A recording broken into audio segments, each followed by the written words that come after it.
पहली खबर की ओर चलते हैं। देखिए, राजस्थान में अपराधियों के हौसले अब बुलंद हो चुके हैं। पुलिस को भी बख्शा नहीं जा रहा है। बदमाशों ने पुलिस की 112 गाड़ी को टक्कर मारी है। टक्कर के बाद 112 गाड़ी जो है पलटी है और उसमें आग लग गई। इलाज के दौरान पुलिस कांस्टेबल की मौत भी हो गई। हमले में 2 कांस्टेबल घायल भी हो गए। फॉर्च्यूनर कार में सवार थे आरोपी। जायल थाना पुलिस कर रही है तस्करों का पीछा। जायल थाना इलाके के खियाला रोड की घटना है। लगातार राजस्थान में अपराधी कानून का उड़ा रहे हैं माखौल। शुक्रवार को डीडवारा में कारोबारी ने पुलिस को धमकी दी। के साथ में 3 कांस्टेबल थे जो खियाला रोड पर रेस कर रहे थे। करीब 1:20 सामने से एक फॉर्च्यूनर गाड़ी आती हुई दिखी। उसको रोकने का प्रयास किया। हाथी का दिलपट्टी एलियम की और कट मारते हुए आगे निकल गई। उसका पीछा किया।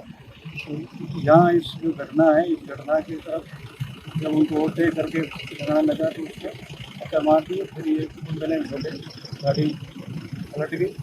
इसके अंदर हमारे जो जवान बैठे थे उनके चोटें हैं। एक जो हेड कांस्टेबल है वो नागौर रेफर होकर एम्स जोधपुर के अंदर जेर इलाज था, वहाँ अभी उसकी भर्ती हुई। इससे पहले शुक्रवार को भी ऐसा ही मामला सामने आया था, जहां एक बजरी कारोबारी अपना ट्रक पुलिस को रोकने पर इतना बिभर गया कि पुलिस को ही धमकी देने लगा। कारोबारी ने डंपर रोकने पर पुलिसकर्मी को धमकाया और पुलिसकर्मी को डंपर से कुचलने की धमकी दे दी। घटना का वीडियो भी सोशल मीडिया पर वायरल हुआ था। मैंने भी देखा था, आपने भी देखा ही होगा। जिसके बाद पुलिस ने धमकी देने वाले बजरी कारोबारी को गिरफ्तार कर लिया है।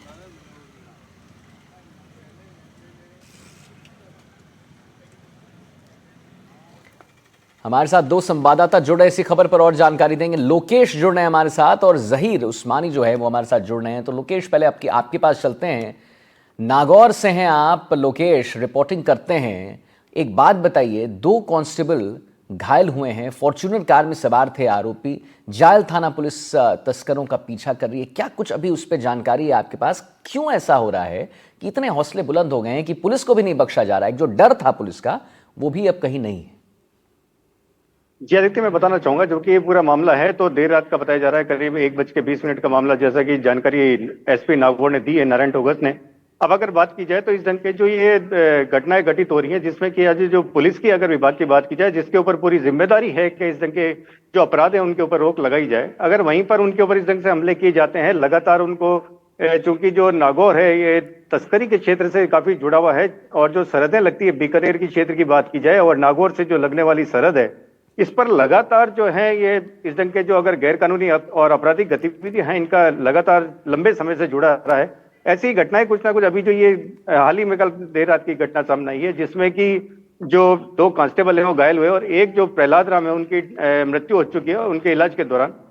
कहीं ना कहीं जो है इनको जो जायल थाना है इसमें जानकारी मिली थी, जिसमें कि उनको ये सूचना थी कि कोई तस्कर हैं जो कि इस सीमा के अंदर आए हैं और जिनको लेकर के कार्रवाई के लिए जब उनकी गाड़ी जो 112 है सरकारी वाहन को लेके जब वो निकले, तो जब रुकने के लिए जब फॉर्च्यूनर गाड़ी की जानकारी सामने आई, उसको जब रुकने का इशारा किया गया, तो इसी दौरान जो बदमाश थे उन्होंने गाड़ी को टक्कर मारी, जिससे कि गाड़ी जो है पलट गई। पलटने की वजह से उसी में जो कार्मिक थे, पुलिस कार्मिक घायल हुए, 3 घायल हुए, एक की मौत हो चुकी है।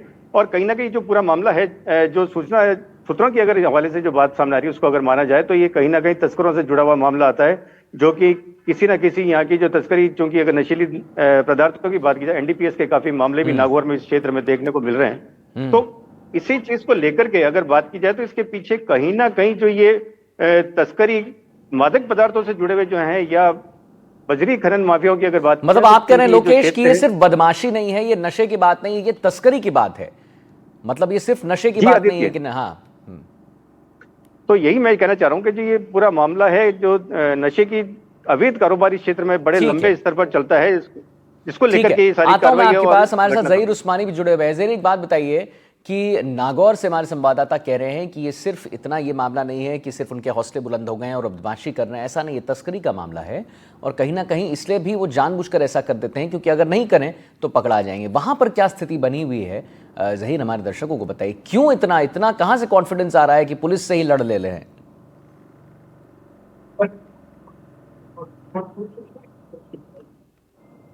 जहीर जी, सवाल दोहराइए आपका। जी, मैं कह रहा हूं कि हमारे संवाददाता को आपने सुना, वो कह रहे थे कि ये तस्करी का भी मामला है, इसमें एक एंगल ये भी जोड़ा जा रहा है कि भाई तस्करी का भी ये मामला है। मेरा आपसे ये जानना है कि और कौन कौन से और किन किन एंगल से पुलिस देख रही है। एक तो तस्करी एंगल निकल गया, और क्या एंगल है, कैसे इतना कॉन्फिडेंस आ जा रहा है इन लोग बदमाशों में कि ये जो है पुलिस से भिड़ जा रहे हैं।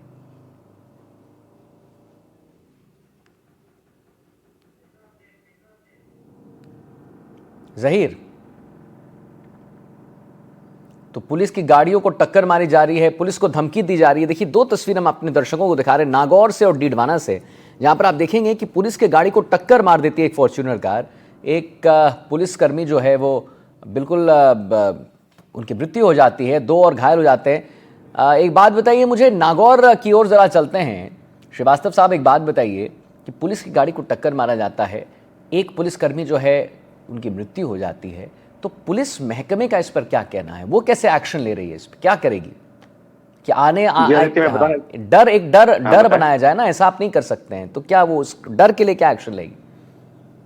जैसे बताना चाहूंगा, निश्चित तौर से अगर बात की जाए तो जो नागौर पुलिस अधिकारी हैं एस नारायण टोगर से जो अपने अब तक जो सामने बात आई है, उनका यही कहना है, क्योंकि इस पूरे मामले को लेकर के हर एंगल से इस पर जांच की जा रही है। जहां तस्करों की सूचना की अगर बात करें या और भी जो कारण इनसे जुड़े हुए हो सकते हैं, जिसको लेकर के जो नागौर पुलिस है लगातार वो यही बात कहती आई है कि इसमें कहीं ना कहीं जो तस्करी या जो रैकेट पूरा चलाया जा रहा है उसको तोड़ने की भरपूर कोशिश नागौर पुलिस द्वारा की जा रही है। और इस ढंग की जो कार्रवाई है जिस पर दबाव बनाया जा रहा है पुलिस को, ऊपर के जो अवैध कारोबार करने वाले हैं उनसे दूर रहे, लेकिन उसको लेकर के जो नागौर कप्तान अगर कही जाए तो नागौर जो एसपी नारायण टोगस हैं वो लगातार इस चीज का प्रयास कर रहे हैं कि इस ढंग के जो रैकेट्स हैं या अपराध एक प्रवृत्तियों से जुड़े हुए जो लोग हैं क्या उनके बता ऊपर रहे हैं अंकुश कि लगाया दबाव जाए। क्या आपने कहा कि दबाव बनाया जा रहा है कि तस्करी के मामलों से दूर रहे, क्या पुलिस पे दबाव बनाया जा रहा है ऐसा? मैं कहना चाह रहा हूं कि जो ये इस ढंग की कार्रवाई की जा रही है, पुलिस की जो घटनाओं को अंजाम दिया जा रहा है अपराधियों की तरफ से, वो कहीं ना कहीं इस चीज को साबित करना चाह रहे हैं कि हमारा जो दबाव है नागौर पुलिस पे या जो पुलिस अपराधी दबाव बनाना चाह रहे हैं। जी जी जी, तो उसको कम करने के लिए जो बात।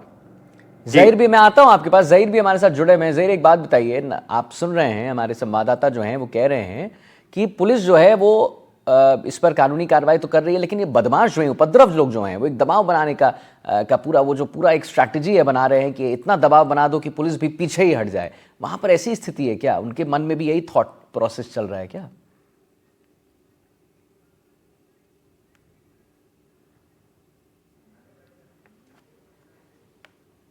आवाज नहीं आ रही आपकी ज़हीर, एक बार देखिए तो अनम्यूट कर दें अगर आप,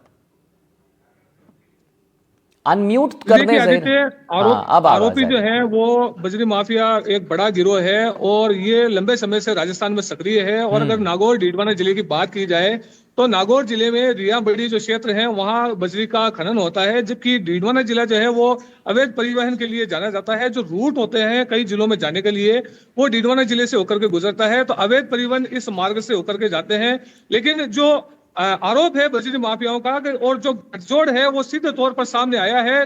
कल रात को जो वीडियो वायरल हुआ उसमें साफ तौर पर बजरी माफिया ने पुलिसकर्मी को धमकी दी और ये कहा कि हम जो है पुलिस को बंदी देते हैं और नियमित रूप से बंदी देते हैं, इसलिए हमारी गाड़ियां जो है बिना जांच के रवाना हो जाती है, उनको कोई रोक टोक नहीं होता।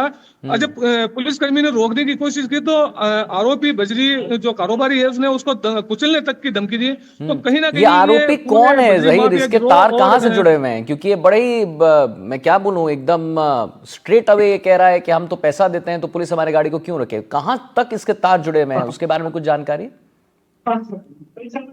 जी बिल्कुल, देखिए ये जाहिर से तौर पर बात है कि ये नेक्सस जो है ये काफी लंबा है और सीधे तौर पर पुलिस की जो कार्यप्रणाली है, कार्यशैली है, उस पर भी सवालिया निशान खड़ा करता है, क्योंकि पुलिस जो है वो अनैतिक कार्यों को रोकने के लिए ही बनाई गई थी। लेकिन अब जो आरोपी है कारोबारी है वो खुले तौर पर अगर ये कहता है कि हम पुलिस को बंदी देते हैं, पुलिस को हम हफ्ता पहुंचाते हैं, इसीलिए हमारी गाड़ियों पर रोका नहीं जाता और कुचलने तक की धमकी देते हैं, तो सीधे तौर पर जाहिर सी बात है कि ये पुलिस की कार्यप्रणाली पर संदेह जताता है और पुलिस की कार्यप्रणाली पर सवाल भी खड़े करता है। चलिए ठीक है ज़हीर, बहुत बहुत धन्यवाद करेंगे आपका, और श्रीवास्तव साहब आपका भी बहुत बहुत धन्यवाद करेंगे महत्वपूर्ण जानकारी देने के लिए।